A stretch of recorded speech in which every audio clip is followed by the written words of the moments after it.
today discuss about the application of e-content package in education.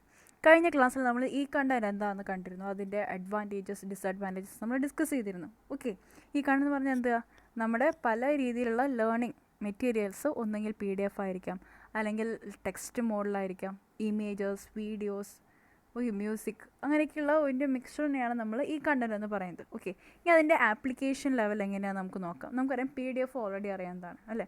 PDF ആയിട്ട് നമുക്ക് available ആണ്. LIT അതായത് literature മോഡിലുള്ള, അതായത് ടെക്സ്റ്റ് ലെവൽ ഓറിയൻറ്റഡ് ആയിട്ടുള്ളതാണ്. അതായത് മൈക്രോസോഫ്റ്റ്, അതായത് പല കമ്പനികളുടെയും, അപ്പോൾ ഉബുഡു അങ്ങനെയുള്ള പല കമ്പനികളുടെ ഒക്കെ എന്താണ് സോഫ്റ്റ്വെയറിലുള്ള ആപ്ലിക്കേഷൻ ലെവൽ നമുക്ക് അവൈലബിൾ ആണ് four the e-content packages in education. Then rich text format, പിന്നെ നൈറ്റ് കിച്ചൺസ് ടൂൾ കിറ്റ് 3, അതൊക്കെ കുറച്ചും കൂടിയും ആനിമേറ്റഡ് ലെവലായിട്ടുള്ള കാര്യങ്ങളാണ്. ദെൻ HTML, അത് നമ്മൾ ഓൾറെഡി അറിയുന്നതാണ്. എന്താണ് HTML? Hyper text markup language. അതുപോലെ തന്നെ XML, എക്സ്റ്റെൻസിബിൾ മാർക്കപ്പ് ലാംഗ്വേജ്. അങ്ങനെയുള്ള പല രീതിയിലും പല ഫോർമാറ്റുകളിലും നമുക്ക് ടെക്സ്റ്റ് ഫോർമാറ്റായിട്ടോ അല്ലെങ്കിൽ ഇമേജ് ആയിട്ടോ ആനിമേഷൻസ് ആയിട്ടോ അല്ലെങ്കിൽ ഹൈപ്പർ ലെവലിൽ ലിങ്കുകൾ ആഡ് ചെയ്തിട്ട് നമുക്ക് എന്ത് ചെയ്യാം, പല രീതിയിലുള്ള ഈ കണ്ടൻറ്റുകൾ എഡ്യൂക്കേഷൻ ലെവലിൽ നമുക്ക് അവൈലബിൾ ആണ്. നെക്സ്റ്റ്, ദ ടൈപ്സ് ഓഫ് ഈ കണ്ടൻറ്റ് ഓതറിങ് ടൂൾസ്. ഓക്കെ, ഏതൊക്കെയാണ് അതിൻ്റെ ടൈപ്പുകൾ നോക്കാം. First SCOR. ഇതൊക്കെ കൂടുതൽ ടെസ്റ്റിൽ 2 മാർക്കിനും 3 മാർക്കിനൊക്കെ ചോദിക്കുന്ന ക്വസ്റ്റ്യൻസുകളാണ് നമുക്ക് എക്സാമിന്. ഓക്കെ, അപ്പോൾ നിങ്ങൾ ജസ്റ്റ് അതിൻ്റെ പേര് ഫുൾ നെയിം പഠിക്കുക, എന്താണ് അതിൻ്റെ മെയിൻ പർപ്പസ്, അത് മാത്രം നിങ്ങൾ നോക്കിയാൽ മതി. ഓക്കെ, അപ്പോൾ SCOR, shareable courseware object reference mode. It's a set of the specifications that when they applied to the course content produces the small reusable e-learning objects. അതായത് നമുക്ക് എഡ്യൂക്കേഷൻ ലെവലിൽ ഈ കണ്ടൻറ്റ്, അതായത് ചെറിയ രീതി നമ്മുടെ കോഴ്സ് ഓറിയൻറ്റഡ് ആയിട്ടുള്ള reusable ചെയ്യാൻ പറ്റുന്ന കണ്ടൻറ്റുകൾ നമുക്ക് അവൈലബിൾ ആണ്. ഓക്കെ, ആ ഒരു ടൈപ്പ് ഈ കണ്ടൻറ്റിനെയാണ് നമ്മളിന്ന് പറയുന്നത് SCOR. അടുത്തത് AICC, aviation industry computer based training committee. Okay, അതിൻ്റെ ഓതറിംഗ് ടൂൾ എന്ന് പറയുന്നത് നമ്മൾ ഏവിയേഷനിലെ എന്തെങ്കിലും കോഴ്സുകൾ പറയുന്നുണ്ട്. Is and international association of technology based training professionals that develop the teaching guidelines for the aviation industry. It applies to the development, delivery and the evaluation of the econ training courses with the technology. Okay, technology, കാരണം aviation നമുക്കറിയാം കുറച്ചും കൂടി practical level വേണം. അപ്പോൾ അതുകൊണ്ട് തന്നെ അവരുടെ കോഴ്സും ടെക്നോളജി റിലേറ്റഡ് ആയിട്ടായിരിക്കും അവരതിൻ്റെ കോഴ്സ് എന്ത് ചെയ്യുന്നുണ്ടാവുക, മൊഡ്യൂൾ ചെയ്യുന്നുണ്ടാവുക. അടുത്തതാണ് PROMETS, promoting the multimedia access to the education and training in the European society. It is established with a clear underline the ideal to the promote access to the knowledge education and e-content training for all the European citizens. അത് European citizen ആണ് ഈ കൂടുതൽ ഈ application level അല്ലെങ്കിൽ ആ ഒരു ഈ content order ചെയ്യാനുള്ളത്. കൂടുതലായിട്ട് മൾട്ടിമീഡിയ എങ്ങനെ ആഡ് ചെയ്തിട്ട് നമുക്കെങ്ങനെ ട്രെയിനിങ് പ്രൊവൈഡ് ചെയ്യാം, അപ്പോൾ അതിൻ്റെ ഒരു ഓർഡറിങ് സൊസൈറ്റി അല്ലെങ്കിൽ ഓതറിങ് കമ്മിറ്റിയാണത്. Next ARIDANE, ARIADNE, is an European Union project focusing on the development of the tools of producing, managing and reusing computer-based pedagogical element in the University of Lamb and Switzerland. അതായത് നമ്മുടെ training, അതായത് ടീച്ചേഴ്സിന് അല്ലെങ്കിൽ കുട്ടികളും teachers തമ്മിലുള്ള ആ ഒരു രീതിയിൽ എങ്ങനെ നമുക്ക് ട്രെയിനിങ് പ്രൊവൈഡ് ചെയ്യണം, അതും ഇതേപോലെ തന്നെ യൂറോപ്യൻ യൂണിയൻ റിലേറ്റഡ് ആയിട്ടുള്ള ഒരു ട്രെയിനിങ്സ് ഓതറിങ് മെത്തേഡ് അല്ലെങ്കിൽ ഓതറിങ് ടൂളാണ്. അത് ആ ഒരു യൂണിവേഴ്സിറ്റിയിൽ എങ്ങനെയാണ് അവരത് അപ്ലൈ ചെയ്യുന്നത്, അല്ലെങ്കിൽ അതിൻ്റെ ട്രെയിനിങ് എങ്ങനെ പ്രൊവൈഡ് ചെയ്യണം, അല്ലെങ്കിൽ പെഡോളജിക്കലായിട്ടുള്ള ടീച്ചേഴ്സിന് എങ്ങനെ ട്രെയിനിങ് പ്രൊവൈഡ് ചെയ്യുന്നുള്ള കാര്യങ്ങളാണ് അതിൽ വരുന്നത്.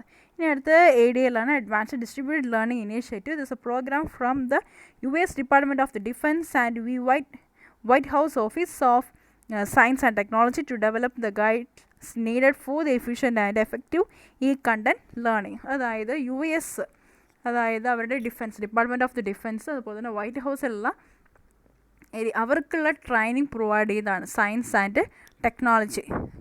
അതിൽ അവർക്കൊരു ഗൈഡ് ലൈൻസ്, അതായത് എഫക്റ്റീവായിട്ട് എങ്ങനെ അത് പ്രൊവൈഡ് ചെയ്യണം എന്നുള്ള ഒരു സെൻറ്റർ കൂടിയാണ് ADL. അടുത്തത് AASL, American association of school librarians, as formulated the information literacy standards for the students learning and it is concentrates student, teacher and administrator. ഇപ്പോൾ ഈ ഒരു ഓതറിംഗ് ടൂൾ ചെയ്യുന്നത് എങ്ങനെയാണെന്ന് വെച്ച് കഴിഞ്ഞാൽ അവരുടെ, അതായത് അമേരിക്കൻ അസോസിയേഷനാണിത്, അവിടെ സ്കൂൾ ലൈബ്രറിയൻസിൽ കുട്ടികളുടെ ആ ഒരു സ്റ്റുഡൻറ്റ് ലേണിംഗ് അതിൻ്റെ ഒരു ലെവല്, അതായത് 3 രീതിയിലുള്ള വ്യക്തികളാണ് അവർ കോൺസെൻട്രേറ്റ് ചെയ്യുന്നത്. ഒന്ന് സ്റ്റുഡൻസ്, ടീച്ചേഴ്സ് ആൻഡ് അഡ്മിനിസ്ട്രേറ്റർ. അവർക്കുള്ള ഒരു ലേണിംഗ് ട്രെയിനിങ് പ്രോഗ്രാം പോലെ അവർ ആ ഒരു അസോസിയേഷന് എസ്റ്റാബ്ലിഷ് ചെയ്തിരിക്കുന്നു. And finally the Learning Technology Standard Committee has prepared the technical standard and guidelines for the use of the e-content components in education, and it is an internationally accredited the Computer Society Standards Activity Board founded the Institute of the Electrical and Electronics Engineers. ഇത് കൂടുതലായിട്ട് engineering ഫീൽഡിൽ, അതായത് അവർക്ക് ആ ഒരു engineering ഫീൽഡിലുള്ള education എങ്ങനെ ഈ കണ്ടൻറ്റിലൂടെ അവർക്കത് ട്രെയിനിങ് പ്രൊവൈഡ് ചെയ്യാൻ പറ്റും, അതിൻ്റെ ഗൈഡ് ലൈൻസ്, അതിൻ്റെ ഒരു സ്റ്റാൻഡേർഡ് ആയിട്ടുള്ള ഗൈഡ് ലൈൻസാണ് ഈ ഒരു കമ്മിറ്റിയിൽ പ്രൊവൈഡ് ചെയ്തിരിക്കുന്നത്. ഓക്കെ, അപ്പോൾ ഈ കണ്ടൻറ്റ് ഓതറിംഗ് ടൂൾ എന്ന് പറഞ്ഞു കഴിഞ്ഞാൽ ഒരു 5-6 ടൈപ്പാണുള്ളത്. ഇത് ഓരോ കമ്മിറ്റികളും ക്രിയേറ്റ് ചെയ്തിരിക്കുന്നത്, അല്ലെങ്കിൽ ഒരു ഓതറിംഗ് കമ്മിറ്റി പോലെയാണ്. അതായത് ഓരോ സ്ഥലങ്ങളിലെ കമ്മിറ്റികൾ ഓരോ ഏരിയയിലുള്ള ലേണിംഗ്, സ്റ്റുഡൻസ്, ടീച്ചേഴ്സ്, ആ രീതിയിൽ എങ്ങനെ അവർക്ക് ഈ കണ്ടൻറ്റ് യൂസ്ഫുൾ ആകുന്നു ഇൻ ഫീൽഡ് ഓഫ് എഡ്യൂക്കേഷൻ, അതുപോലെ സയൻസ് റിലേറ്റഡ് ആയിട്ടുള്ള, സയൻസ് ആൻഡ് ടെക്നോളജി റിലേറ്റഡ് ആയിട്ടുള്ള രീതിയിലുള്ള ട്രെയിനിങ് പ്രൊവൈഡ് ചെയ്യുക. അതാണ് ഈ ഓരോ കമ്മിറ്റികളുടെ ഫങ്ഷൻ എന്ന് പറയുന്നത്. And the last one, the phases of the content development. First one, analysis. ഞാനിത് വേണമെങ്കിൽ ഒരു സിമ്പിളായിട്ട് ഞാൻ പറഞ്ഞു തരാം. അനാലിസിസ് ഫേസ്, അതായത് ഇപ്പോൾ നമ്മൾ ചിന്തിക്കുകയാണ് നമുക്ക് എന്ത് കണ്ടൻറ്റാണ് ഡെലിവർ ചെയ്യേണ്ടത്. ഓക്കെ, അതായത് ലേണിങ്ങിൽ നമുക്ക് ഏത് ടൈപ്പ്, ടെക്സ്റ്റ് ആയിട്ടാണോ അല്ലെങ്കിൽ PDF ആയിട്ടോ വിഷ്വൽസ് ആയിട്ടോ, അപ്പോൾ അത് ഏത് കണ്ടൻറ്റാണ് പ്രൊവൈഡ് ചെയ്യുന്നത്, അല്ലെങ്കിൽ ഏത് മൊഡ്യൂളായിരിക്കണം നമ്മളത് ടീച്ച് ചെയ്യേണ്ടത് എന്നുള്ളതാണ് അനാലിസിസ് ഫേസിൽ ചെയ്യുന്നത്. Next, design phase. അതിനെ ഡിസൈൻ ചെയ്യണം, അത് എങ്ങനെ നമ്മളത് ഡെലിവർ ചെയ്യണം. ഓക്കെ, ഇപ്പോൾ നേരത്തെ പറഞ്ഞ പോലെ ടെക്സ്റ്റ് ഫോർമാറ്റ് ആയിട്ടോ അല്ലെങ്കിൽ ഇമേജസ് ആയിട്ടോ വീഡിയോ ആയിട്ടോ എങ്ങനെയാണ് നമ്മളത് ഡിസൈൻ ചെയ്യേണ്ടത്, അല്ലെങ്കിൽ എങ്ങനെയാണ് നമ്മളത് ക്രിയേറ്റ് ചെയ്യേണ്ടത് എന്നുള്ളതാണ് ആ ഡിസൈൻ ഫേസിൽ. അതായത് നമ്മൾ ഡിസൈൻ പ്ലാനിങ് ആണ് നടത്തുന്നത്. അടുത്തതാണ് ദ ഡെവലപ്മെൻറ്റ് ഫേസ്. ഡെവലപ്മെൻറ്റ് ഫേസിൽ നമ്മളതിൻ്റെ കുറച്ചും കൂടി അതിൻ്റെ എല്ലാം ഏരിയാസിലേക്കും, അതായത് ഇപ്പോൾ നമ്മുടെ കമ്പൈൻ ചെയ്തിട്ട്, ഇപ്പോൾ നേരത്തെ പറഞ്ഞ ആ പ്ലാനിങ് അനലൈസ് ചെയ്തിട്ടുള്ള ആ കണ്ടൻറ്റ് അതിനെ ഡിസൈൻ ചെയ്തിട്ട് നമ്മൾ ഡെവലപ്പ് ചെയ്ത് കൊണ്ടുവരുന്നു. ഓക്കെ, അതിൽ നമുക്ക് എന്താ പറയുക, വേണമെങ്കിൽ എക്സ്ട്രാ MCQ, അതായത് നമുക്ക് വേണമെങ്കിൽ ആപ്ലിക്കേഷൻ ലെവലിൽ പ്രൊവൈഡ് ചെയ്യാം. ലൈക്ക് നമുക്ക് ആ ഒരു കണ്ടൻറ്റ് കാണുമ്പോൾ തന്നെ വേണമെങ്കിൽ ക്വസ്റ്റ്യൻസ് വേണമെങ്കിൽ ആഡ് ചെയ്യാം. ഓക്കെ, ഒരു പ്രാക്ടിക്കൽ ലെവൽ. അപ്പോൾ അങ്ങനെ കുറച്ചും കൂടി അഡ്വാൻസ്ഡ് ആക്കി കൊണ്ടുവരുന്നതാണ് ഈ development phase. Next, the testing phase. നമ്മളതിനെ ടെസ്റ്റ് ചെയ്യുകയാണ്. കാരണം എന്ന് വെച്ച് കഴിഞ്ഞാൽ നമ്മളിപ്പോൾ ക്രിയേറ്റ് ചെയ്തിരിക്കുന്ന ആ ഒരു കണ്ടൻറ്റ് അതിലെന്തെങ്കിലും മിസ്റ്റേക്സ് ഉണ്ടോ, അല്ലെങ്കിൽ എന്തെങ്കിലും മിസ്സിങ് ആയിട്ടുണ്ടോ, ഇനി എന്തെങ്കിലും ആഡ് ചെയ്യാനുണ്ടോ, അത് നമ്മളൊന്ന് ടെസ്റ്റ് ചെയ്യുന്നു. Next, the implementation face.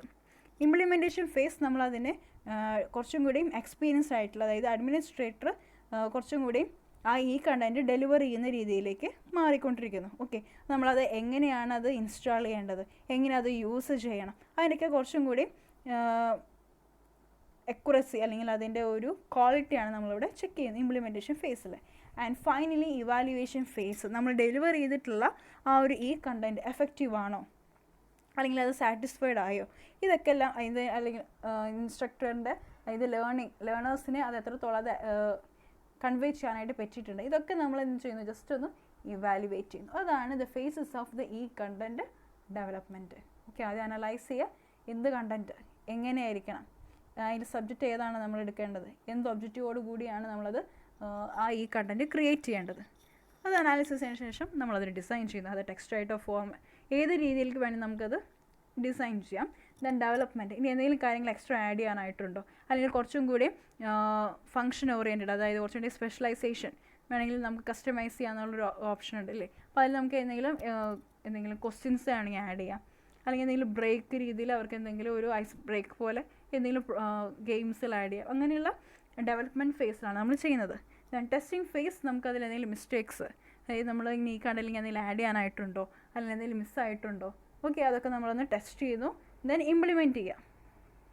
Okay, implement ചെയ്യുന്നത് helps to the administrator the e-content to the target audience. Okay, this phase will explain how to install and how to use it and their difficult experience while using e-content. നമ്മൾ അതിനെ implementation ലെവലാണ് നടത്തുന്നത്. Okay, then evaluation phase. Evaluation means this helps to satisfy the e-content and its effectiveness. Okay, this phase the consideration the feedback from the both learners and instructor. നമ്മൾ അതിൽ feedback നമ്മൾ എടുക്കുന്നു. Evaluation പ്രോസസ്സിൽ വരുന്നതാണ് feedback. Okay, അപ്പോൾ അതിൽ നമ്മൾ feedback എടുക്കുന്നു.